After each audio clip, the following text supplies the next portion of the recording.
రే holy killer, ఇటు రారా. డార్లింగే, ఏం చేస్తున్నావురా అక్కడ? ఏదో నా ప్రయత్నాలు ఏదో నేను చేస్తున్నాను డార్లింగ్. మెల్లగా దాంతో ఐ లవ్ యూ చెప్పించడానికి ట్రై చేస్తున్నాను. నా చెల్లెలు నీకు ఐ లవ్ యూ చెప్తే ఏం చేస్తావురా? చెప్పరా. నరికేస్తా. ఏమన్నావు? నువ్వు కరెక్ట్గానే విన్నావు. అది ఐ లవ్ యూ చెప్పిన మరుక్షణం నరికేస్తాను దాన్ని. అది బుజ్జిగాడి కోసం వెయిట్ చేయాలి. బుజ్జిగాడే దాని మొగుడు. మధ్యలో నాలాంటి గొట్టంగాడికి ఐ లవ్ యూ చెప్తే నరకాలా వద్దా? I am fully convinced.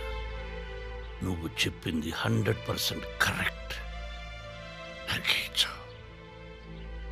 I appreciate your logic.